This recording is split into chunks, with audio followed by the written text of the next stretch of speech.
যাচ্ছি। ওঠো। আরে রাধা, তুমি এখানে? তুমি কখন এলে? আমি অনেকক্ষণ ধরে এখানে আছি আর তোমায় ডেকে চলেছি। মাঝরাতে এখানে এসেছো, সব ঠিক আছে তো? জানি না কেন, কিন্তু আমার মন খুব অধীর হয়ে উঠছে। তোমার মন অধীর হচ্ছে তো আমি কি করতে পারি বলো? আমি তো তোমাকে আগেই বলেছিলাম এই দায়িত্ব নিজের কাঁধে নিও না, তুমি নিলে। এবার আমাকে বলো, অধীর হয়ে কি লাভ হচ্ছে? হ্যাঁ, দায়িত্ব না হয় নিলাম, কিন্তু আরো একটা চিন্তা আছে। তুমি উপোস করতে চলেছো, আর তুমি তো কখনোই উপোস করনি। তুমি তো খিদে সহ্যই করতে পারো না। কি দরকার আছে উপোস করার?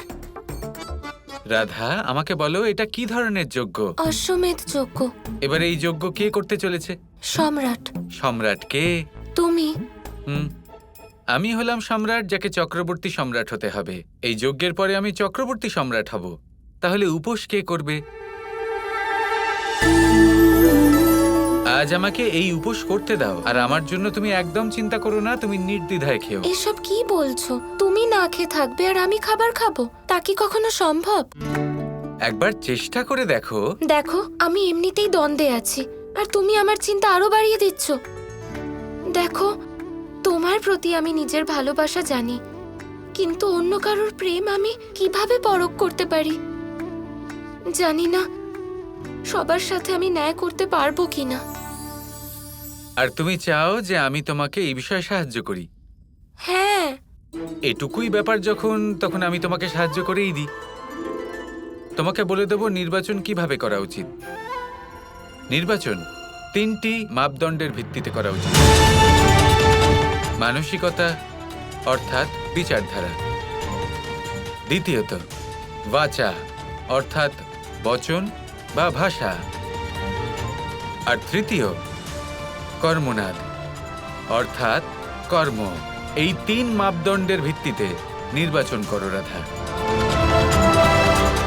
যে ব্যক্তির মধ্যে এই 3টের একটা সামঞ্জস্য থাকবে তাকেই নির্বাচন করো এই যজ্ঞে আমার সাথে বসার জন্য। হ্যাঁ কৃষ্ণ, তুমি ঠিক বলছো।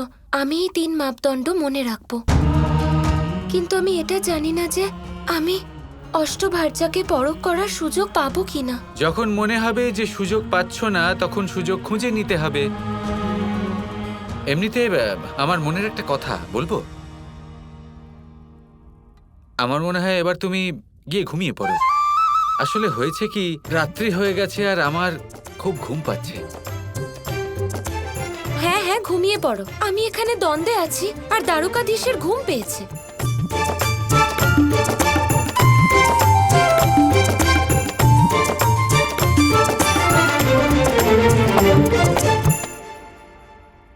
তুমি চিন্তা করো না রাধা, যে সুযোগ তুমি খুঁজছো সেটা খুব তাড়াতাড়ি তুমি পেতে চলেছ।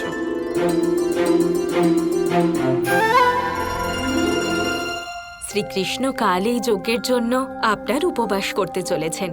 এটা যজ্ঞের জন্য ওনার সম্মতির লক্ষণ। গৌরী, উনি হলেন লীলাধর, সেটা ভুলো না।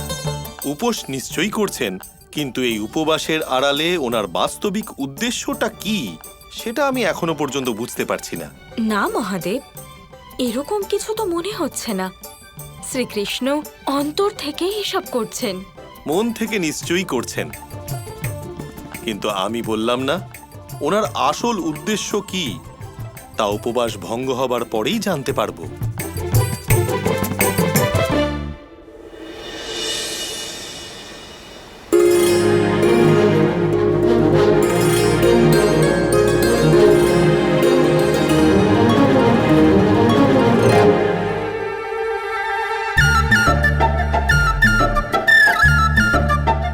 শেষ পর্যন্ত আমার পরিকল্পনা সফল হলো।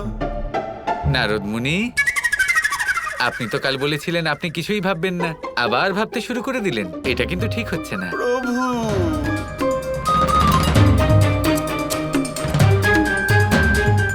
আরে শাম্ব, তুমি এখানে কি করছো? অষ্টভার্যার মাঝে তোমার কি কাজ রয়েছে শাম্ব? শ্রীকৃষ্ণ শাম্ব আমার সাথে এসেছে। আচ্ছা কানাই, তুমি তো সকলের সাথে মন্দিরে শিব পুজো করতে যাচ্ছ, তাহলে আমি এখানেই থাকি। প্রাসাদে যজ্ঞের অন্যান্য ব্যবস্থা এখনো বাকি আছে, সেগুলো দেখাশোনা করার জন্য এখানে কারোর থাকা প্রয়োজন। ঠিক আছে দাদা, যেমন আপনার ঠিক মনে হয়। তাহলে আমরা কিসের জন্য অপেক্ষা করছি? চলুন তাড়াতাড়ি অগ্রসর হই শিব মন্দিরের দিকে। আমি ওনার আরাধনা করতে অত্যন্ত ব্যাকুল, আর আজ তো আমার উপোসও রয়েছে। কিন্তু দেবী রাধা তো এখন এলেনই না, আর দেবী রাধাকে ছাড়া তো নির্বাচন প্রক্রিয়া অসম্পূর্ণ থেকে যাবে প্রভু। হ্যাঁ, এটা তো ঠিক। হ্যাঁ, দেবী রাধা তো এলেনই না। ঠিক আছে, যদি দেবী রাধা নাও আসেন তাও আমাদের এই পুজোটা তো করতেই হবে, তাই না? যদি দেবী রাধা নিজেই মানা করে থাকেন তাহলে ব্যাপারটা আলাদা প্রভু, কিন্তু দেবী রাধাকে কোনো কিছু না জানিয়ে ছেড়ে চলে যাওয়াটা মোটেই উচিত হবে না। ক্ষমা করবেন, আমার জন্য দেরি হয়ে গেল, তাই না? চলুন এবার যাওয়া যাক। রাধা, তুমি এখানেই থাকো।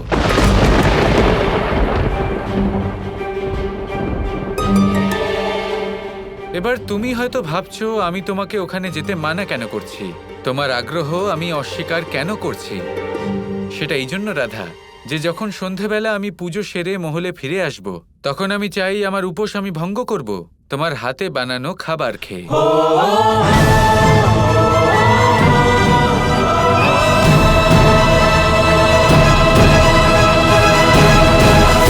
এটা তুমি উচিত করলে না কানাই। কাল অশ্ব পুজোর সময় তুমি রাধাকে এইভাবে বাধা দিয়েছিলে, আর এটা একদম ঠিক হচ্ছে না। দাদা, কৃষ্ণ ঠিক কথাই বলছে, আমি এখানেই ঠিক আছি। তাহলে আমরা সকলে প্রস্থান করি। অবশ্যই দ্বারকাধীশ।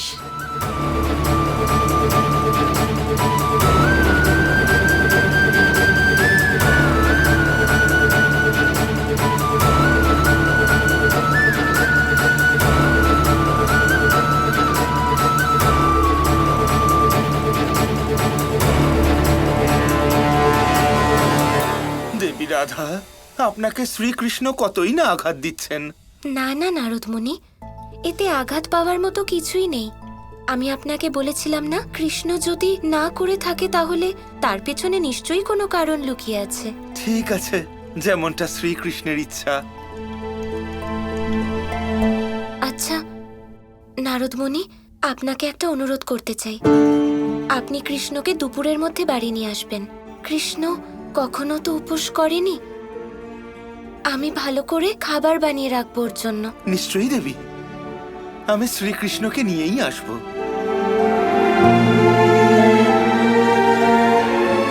দেবী রাধা কি অসম্ভব ভালোবাসেন শ্রীকৃষ্ণকে।